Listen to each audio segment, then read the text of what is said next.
1,000 miles from Jerusalem is another Holy Land, Ethiopia. There are countless bodies all before me. I've never seen anything like this in my life. Rugged and isolated.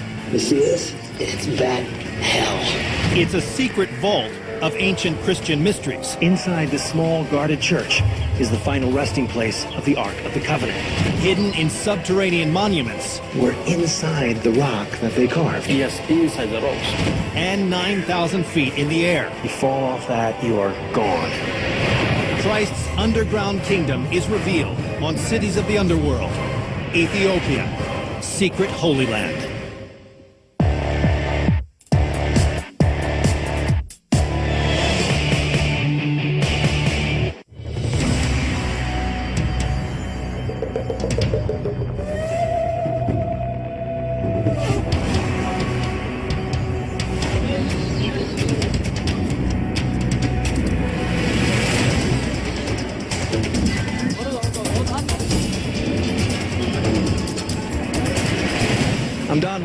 I'm in Addis Ababa, capital of Ethiopia. It's called the cradle of humanity. It's one of the oldest nations on earth. Little is understood about the vast kingdoms that ruled this land for thousands of years. But during biblical times, their remote highlands were an important safe haven for refugees escaping persecution and war in faraway lands. Relatively little study has been done here. So, as this developing land moves slowly into the 21st century, many of its deepest and darkest secrets can still only be found in the underground. Today, Ethiopia is a remote, landlocked East African nation, a religious time capsule, so isolated that Christians here still worship in ways that would be familiar to Jesus' first disciples. Christianity began to spread from Jerusalem to the ancient world in the 2nd century AD as believers preached the gospel and converted new members. The first conversions in Ethiopia were in the 4th century, and the new religion caught on. By the 12th century, Christianity was the dominant religion here. Its holiest city, Lalibela, was a pilgrimage site modeled on Jerusalem.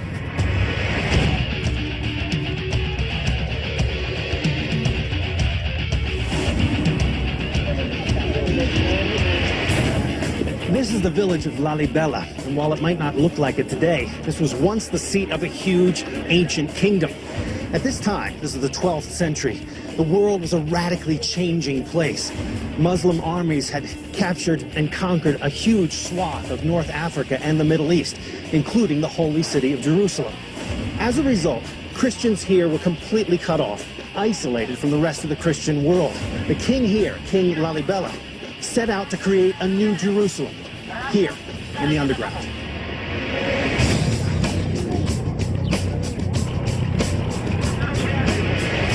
I'm meeting up with a guy named Fikru Walde-Georgis, who's lived here all his life in Lalibela. Hey, I'm Don. Welcome and nice to meet you. Every year at Christmas time, 70,000 pilgrims journey to the small farming town of Lalibela because of the vision of the man who ruled here 800 years ago, King Lalibela. Lalibela was the devout Christian leader of the Zagwe dynasty, a royal family as powerful as the Medicis. During his reign, Ethiopia was relatively peaceful, but the Holy Land was a war zone. As Saladin's Muslim army and European crusaders battled for control, pilgrimages to Jerusalem became nearly impossible, and Ethiopians were cut off from the spiritual center of their religion. Then, according to church lore, King Lalibela had a dream in which God called on him to build a new Jerusalem, a safe place of worship for his people. For instance, if you look at down here, there's a church called St. George, so you can only see the roof from here. Ah, look at that. This is the church, St. George. The roof of the church is actually the ground. Yeah, that was just the level of the ground. St. George is one of 11 churches sunken up to 50 feet beneath the surface of the earth. And the layout of the churches honors the key moments in the life of Jesus Christ. A cluster of 6 churches to the north stand for Jerusalem, the city of his death. 4 to the south represent his birthplace, Bethlehem. And between them runs an artificial chasm named the River Jordan, after the spot where Jesus was baptized. All of them are connected by a warren of subterranean tunnels and trenches. Today, these churches are known as the eighth wonder of the world. This is the way down? This is the way down. There is a trench down here. So the Zagwes moved their capital here to the south, and King Lalibela decides to create a new Jerusalem, digging underground.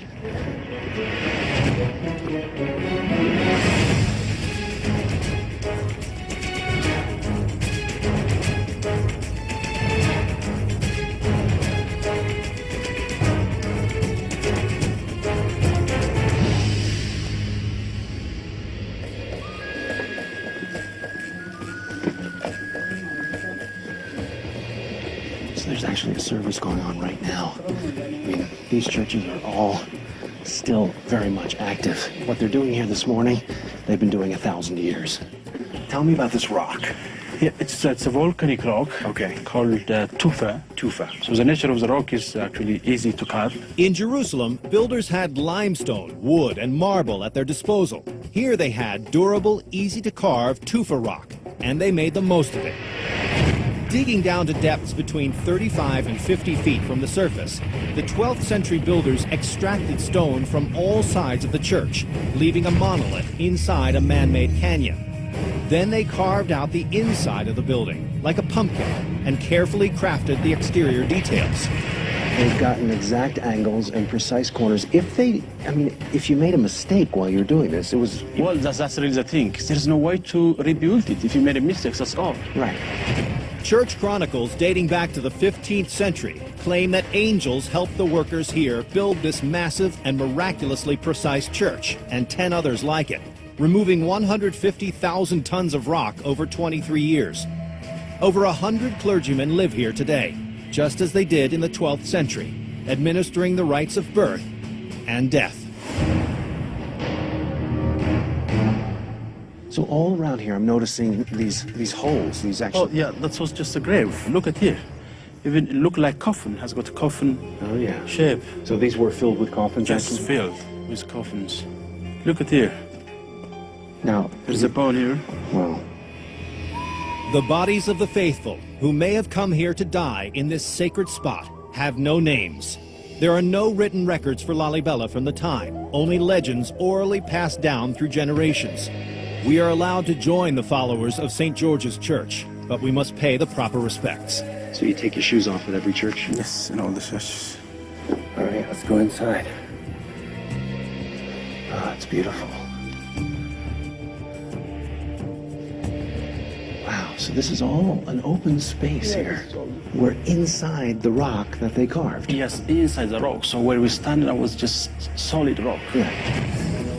Unlike the church in Rome, Alexandria, or Constantinople, the Ethiopian Orthodox rites were virtually untouched by the outside world for almost 1,000 years. They are a window to a time when early Christianity was just evolving from ancient Judaism. Here the beliefs are Christian, while many of the traditions are Jewish.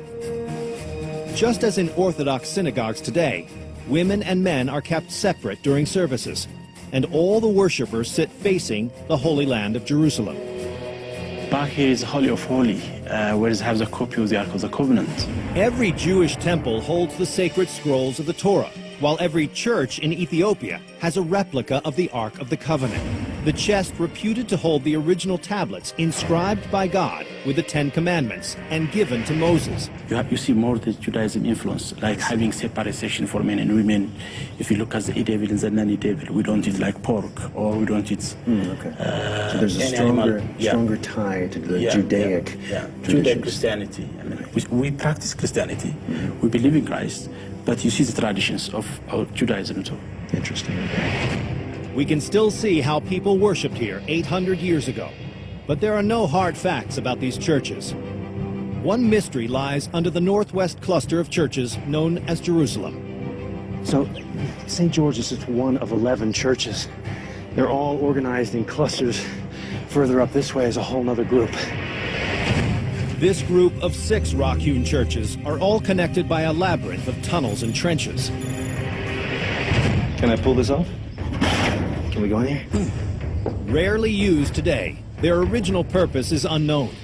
Did the builders dig down for engineering reasons, or was there some threat, real or imagined, that drove them out of sight, underground? There's a tunnel going down here, but there's another one up above. So basically, it's a whole labyrinth of connections, each one leading to another church. Whoa, there's about 150 bats in this little place. Oh man, we gotta go down there. Oh, it's just too cool. You want to just squeeze the camera through and I'll just help you get it through here? I got it. Got it. Okay. Yeah. You see this? It's bat hell. So look at this round room in here with a single pillar in the middle. I'm a little freaked out by this bat thing, to tell the truth. That door is blocked off now, but that goes through to the Church of Golgotha.